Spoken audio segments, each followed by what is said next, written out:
Oh my God, I can't believe how many people are complaining that we're late. All these ones are late, late as always. Well, guess what, guys? You can blame England's slow overrate. That's what I say. And at Yeah, least, unlike England, we get the whole quota of nominations in. So, unlike, they didn't bowl the whole quota of overs today. So, we're better than England. yeah. It's England's fault. Now roll the bumper.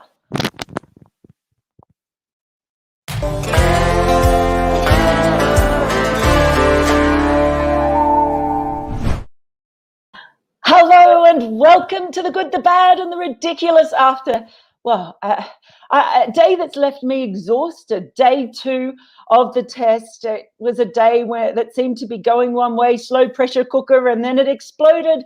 Thanks to that man, Rishabh Pant, of course. Thanks for joining me, Bharat Sundaresan, as always. Are you ready to get started? Let's do this. Let's do it. Okay. Funnily enough, there were a load about Rishabh Pant. I'm just going to go through a few of these here. Cricket Beyond Entertainment nominates as ridiculously audacious the sheer audacity of Pant to come down the track to Anderson on his very first delivery with the new ball and smack him to the long off boundary. This is scintillatingly ridiculous. And Baran Kumar then nominates ridiculous front foot square cut to Jimmy on second ball of the second new ball.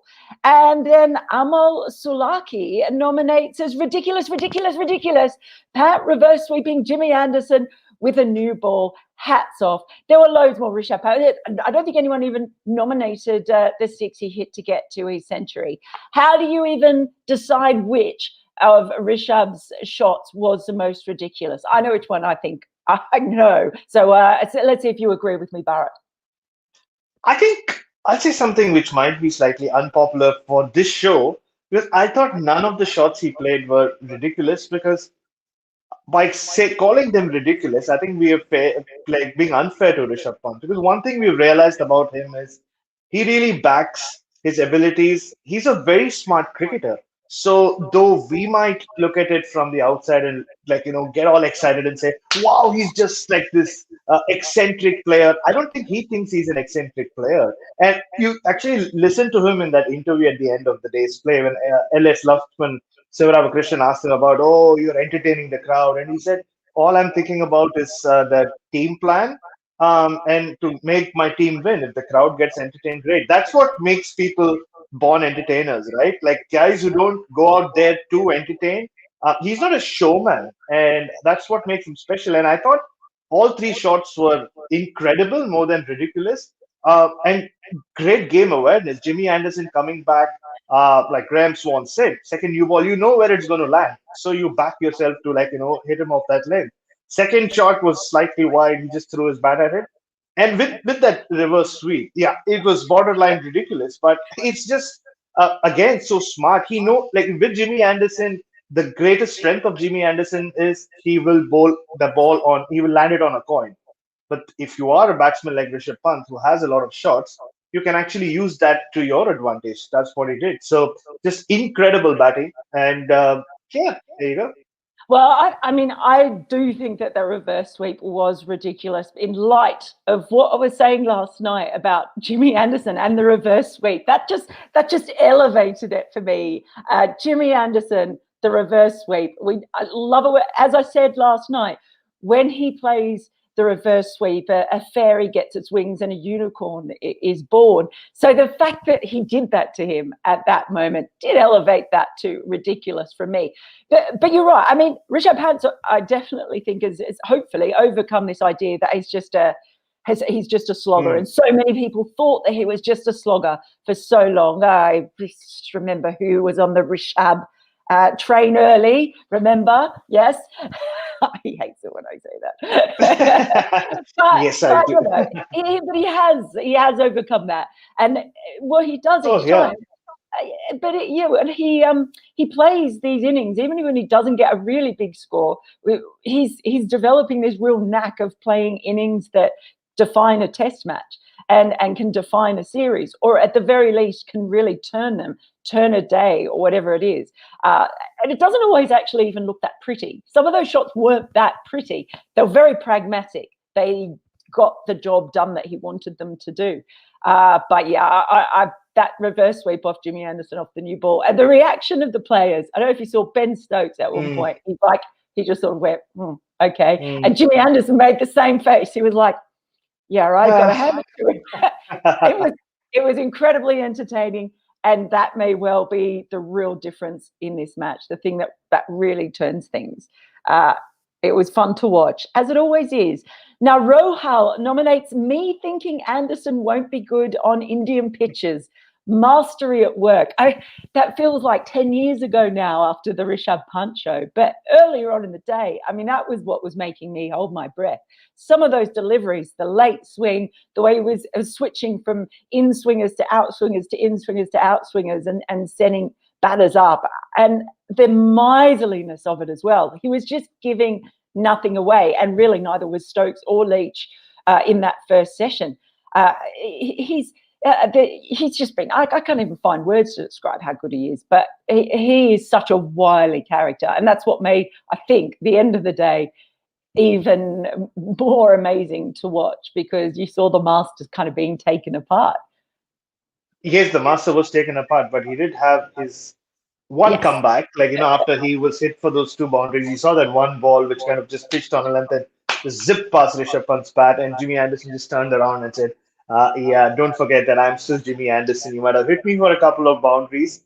But yeah, he's just the master at work. He is the genius. Like the beauty of watching someone do something which they're really, really good at. There's nothing better in life. So you can just keep watching Jimmy Anderson bowl day in, day out in different conditions. And yeah, I think the Rohal, you should change your mind finally. I'm surprised it took you so long, but I'm glad you're on the right side of things with Jimmy Anderson, because he is an ultimate master, and like I said, the best swing bowler, fast bowler the world has seen in a long time. There is I just noticed a great comment along those lines from Kaushik Arunagiri, who says, like the pitch debate, the Clouderson debate is also dead. Hail Lord Jimmy. Yes, let's get rid of that name. Now, a nomination from Sunny, who nominates as bad. Have England killed Dom Bess's confidence, or has he done it for himself? What do you reckon, Bharat? I think it's more Dom Bess who's done it to himself. I mean, he is a young spinner. You have to give it to him. He's on his first big tour of India. But it's just strange the way his bowling's just tapered off after that first innings in the first test match, where he was getting everyone out, Kohli out, Rahane out, and looked like he could do nothing wrong. Yeah, I mean, he bowled a couple of bad balls and got a wicket. But the fact that he's not been able to land the ball consistently is just strange. It doesn't help when the captain tries to, brings himself on and ends up bowling the same number of overs that you have. But I think Joe Root had no other chance. Throughout the day, whenever they had to go to Dom Bess, he let them down. He let England down. Yes, England again got their selection wrong, but you say that in hindsight. We had this chat off air, didn't we? Like, where we were like, oh, could they have played another seamer? But on the basis of how the third test match went, you had to play Dom Bess. You had to go back to two spinners. We expected one more seamer to play. That's what England missed, which put even more pressure on Dom Bess. Because I think at some levels he did not know what his role was, to keep it quiet like everybody else was, or go and look for wickets. He's been a big disappointment, and hopefully he can come back from this. Many spinners come to India, especially finger spinners, struggle, and that's pretty much it for them. So hopefully that doesn't happen with Dom Bess. I mean, I honestly think there's more to it than that, because I look at it in context, not just of this match, but of the series. And you see a guy who came in and played and got those wickets. And then in the meantime, we ended up seeing Moeen Ali come in, and then he was leaving. But it turns out that they were asking Moeen Ali to stay. So what is that going to put in Dom Bess's head? There's been so much talk about him, and could England risk playing him? I felt like there's been a lot of messages that seem to have come across from the outside. We don't know what's been said to him on the inside, but stuff that has come on the outside has suggested that they've wavered in confidence of Dom Bess. And looking at, the way that Root bowled so much and Root bowled so well, it would be quite easy to understand how all of that could really affect, as you say, a young spinner on their first tour of India. So I think there's perhaps a bit of both in the way that circumstances have arrived. And as you said, we thought this probably would have been a great day and great conditions for Chris Wokes to play. It could have been a really good day for him. Again, hindsight.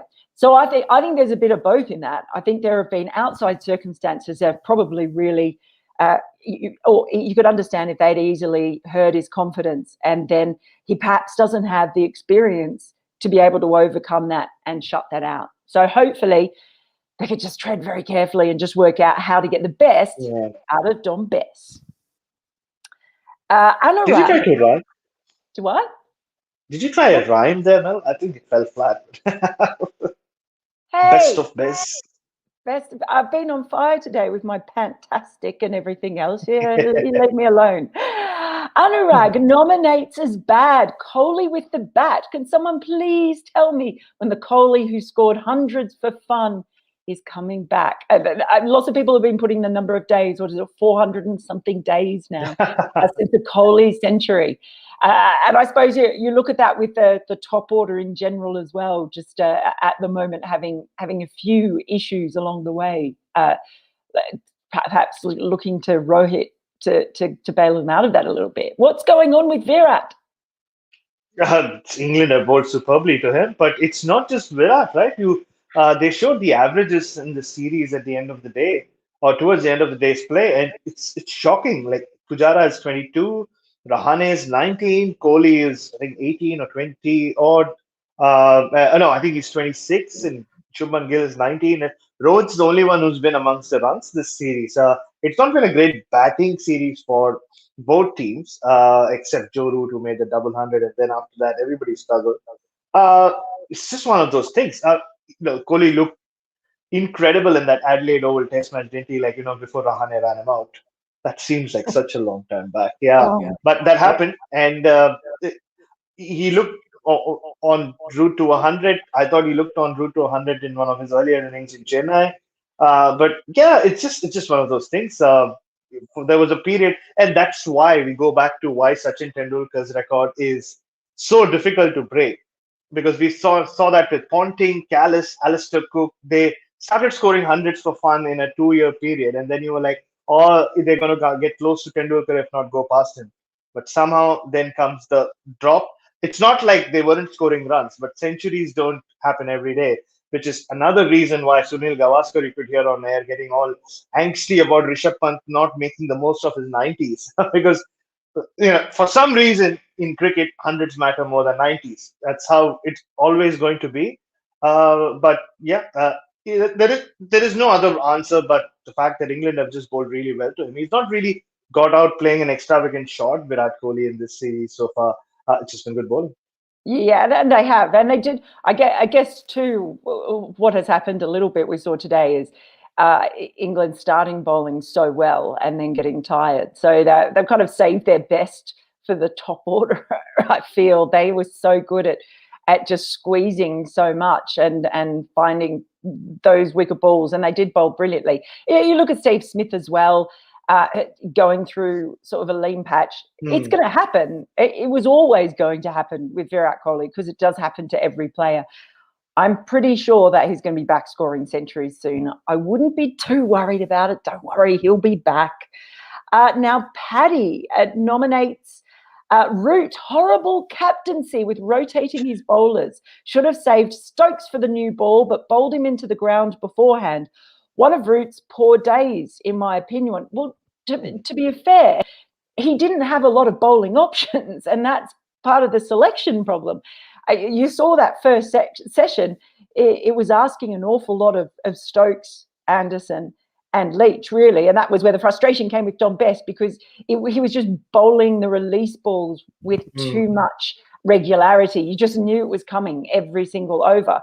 So he was leaving himself so little chance. Again, you couldn't not bowl Bess, having brought him back in, even though Root in the end had no much choice. But where else did he have to turn. And Stokes is that player who he's always going to put his hand up to bowl another over. It doesn't matter how exhausted he is. We've seen him do that many times before, and he did look cooked. But if you've selected that team, it's just where else do you go? They had two frontline bowlers. One who in Stokes hadn't bowled that much in the series anyway, Anderson, who hasn't played every test.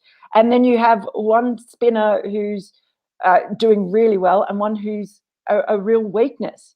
And then Joe is a part-timer. They have very limited options today, and they kind of left themselves, I think, short.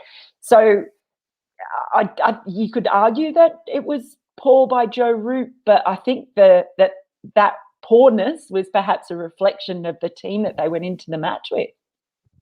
Yeah, I wonder if Paddy would have nominated this before the tea break. Because till then, Joe Root had actually a pretty good day as captain.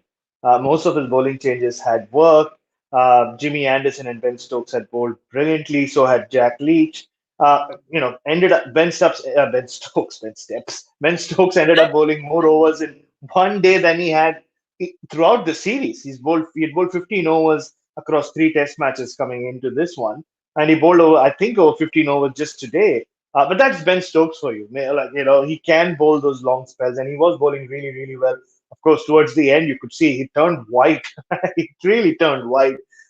He could barely even bend down. So it was that kind of day. But yeah, the only thing Joe Root could have done maybe differently is give Jack Leach a longer spell, because he was bowling really well. But then the old cliche of, oh, two left-handers at the crease don't bowl left-arm spinners, which I've never understood. But like I say about these things, every captain seems to do it. So they, of course, know a little more about Test cricket than we do, who've never played it. But it's just a thing. I think that's where he got it wrong. Maybe Jack Leach could have bowled at least 8 or 9 more overs. He was giving him control. He was getting some balls to turn off from the rough. That's the only point he got it wrong. Apart from that, like you said, Mel, if when you pick really 3 bowlers and Ben Stokes, who before the Test match started, we didn't know how much he was going to bowl. You leave yourself very, very thin. And then you actually need everyone who bowls to have a spectacular day, not just a good day. And when you have Dom Bess struggling the way he did, it was always going to look bad on the captain. That's the problem with captaincy. I mean, don't forget, they had India 6 for 140 something, didn't they? So everything was going actually really well for England, defending a small total until Rishabh Pant got going. So up until that point, they'd really done everything quite good, and then they were running out of puff in a really, really big way. Now I've seen a few comments coming in about the overrate as being very bad, and we do have a tweet as well that came in from Harsha. Not Harsha Bogle, although I bet you he watches this show. He's a big fan, he nominates as England's overrate is very poor. Yeah, and that's why we're late, obviously. Anybody who has ever watched anything that I've ever done will know that I get unreasonably angry about overrates, and not everyone thinks it's a big deal. There are now consequences for it in Test cricket. Just ask Tim Payne and the Australian team after being, if you care about the World Test Championship. I think that's a good thing that there are actually consequences for it now beyond a pitty little fine that no player is really going to care about. So that was really bad today, particularly on a day when so much spin was bowled. Yeah, but England have nothing to lose with overrate points now, because the World Test Championship, they're out of the picture anyway.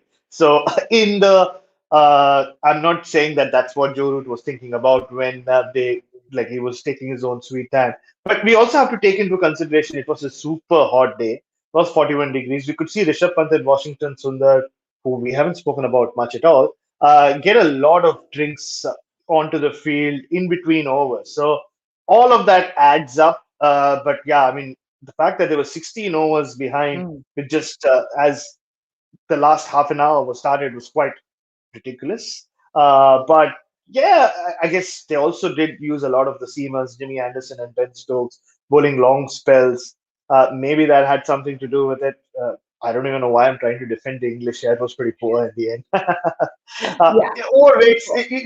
And the problem is, if it needs to be fixed at the highest level because it kind of has a trickle down effect. You see it in first class cricket, you see in club cricket, in junior cricket, where kids are just happy to go dawdle along and push the deadline and then fall short. So it should be fixed. We've spoken about it. People have tried different modes of punishment to put an end to it, but just doesn't seem to happen. No, look, I can see a few coming in about Rahane. So I'll just put one of these to you, Bharat, from Omi Yadav, who said Rahane is out of form again. So a few coming in on Rahane. There it is there. And also Anurag Anand says, why is Rahane still getting chances? What crime has KL Rahul committed? Surely, hasn't Rahane got a bit of credit in the bank after sort of what he did in Australia? Doesn't that give him a bit of credit in the bank? It does, and I thought him and Rohit Sharma had a very crucial partnership in that second Test match in Chennai, which kind of set up that win for India. Of course, the credit went to Ashwin and the spinners, but Rohit and Rahane, India had lost wickets that day as well. But it's been a struggle for Rahane against spin while playing in India. It's been happening for a while. He doesn't have a great record at home, but he is the vice captain of the side. Like you said, he's just led India to one of the most incredible series wins of all time. But it is a tricky one.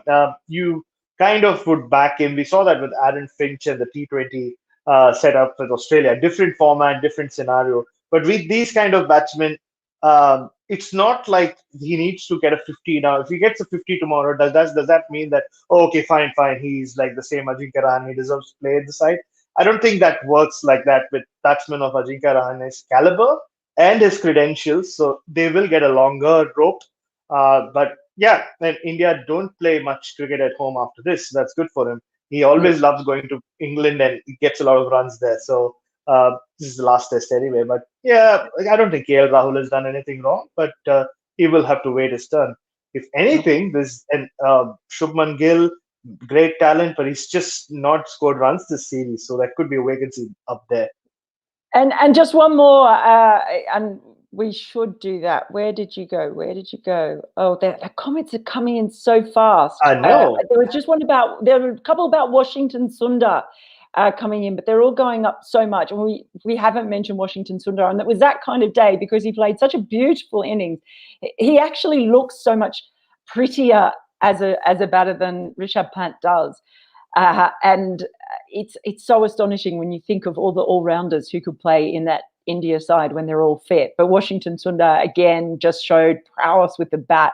He's beautiful to watch. And I don't even know where he's going to end up in the batting order because I don't think we've seen yet where he's going to end up in the batting order. But he's got a huge amount of talent and he looks like he could bat a lot further up too. He's going the Ravi Shastri way. I mean, in the sense, he didn't start at number 11 like Ravi Shastri did, but like you said, he's tall, he's very elegant at the crease, plays a few more shots than Ravi Shastri used to for sure. And the maturity he's shown, all his 3 half centuries have been backs to the wall innings. India have been in trouble when he's walked out. And he's unfazed as well, just like Rishabh Pant. He seems to have such great confidence in his own abilities that he's not fazed by the opposition, he's not fazed by the pitch, he's not fazed by the match scenario. He just plays his game. When he thinks he has to, like he can play a few shots, he does. My prediction, Mel, it stands. I used to say Washington Sundar would be Test captain. Now I have a feeling it's going to be Washington Sundar, Rishabh Pant, captain, vice captain. I don't know what order they'll be captain, vice captain, but I think that's going to be the leadership group in 5 or 6 years from now. Fair shout. Yeah, we'll mark this one for then. Okay, so drum roll. What was the goodest thing about today, Bharat Sundaresan? That man again, Rishabh Pant. Is just we spoke about his ridiculous and incredible hitting, but one thing that goes unnoticed is his defense. You spoke about his stroke play being very pragmatic. So is his defense. He's not. He doesn't have like a Rahul Dravid style, like textbooks defense, the elbow pointing upwards and all that.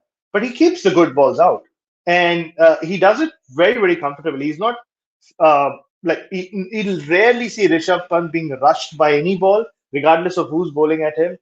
And even against spin, he really trusts his defense. And the reason he is able to play so many shots, boys and girls who are watching this, is because he trusts his defense. And that for me was the goodest thing. The way he batted and carried India again to a position of strength from uh, kind of murky waters at the moment he when he walked out to bat. Okay, what was your baddest thing of the day? Unfortunately, I would give it to Dom Bess. The only reason is without Dom Bess, this was looking like a great day's play of cricket. We still had a wonderful day's play of cricket, but I thought England would have been much closer to India if they had had another bowler in place of him, or if Dom Bess had bowled better. So, in a bigger picture, I think Dom Bess kind of let this Test match down. It sounds a little harsh, but you know what I mean. We could have just had like this game being much closer at this stage. And the ridiculousest thing of the day. I'm surprised this wasn't part of the nominations. For me, the most ridiculous thing of the day was Ben Stokes not being able to tie his shoelaces. I mean, I've never seen a bowler do it like 7 or 8 times in the space of 2 overs. And there was one over after which after every ball, he was like taking his shoe off and tying his shoelaces. Maybe he was just so tired. Maybe he was delusional by then. Because, like we said earlier, Ben Stokes had turned completely white. It's incredible the way he kept running in and bowling. We've seen that from him before. But yeah, I don't know what it was with the shoelaces. Maybe I started googling, like can people actually struggle? It's a thing. It's some sort of condition. Go and read it if you want to. But yeah, that for me was the most ridiculous thing. Well, it was an incredible day. Thank you all for your nominations. We really appreciate it. And please do give us a subscribe, share the channel, spread the love. We love having you here. And we will see you back for day 3 of the final test.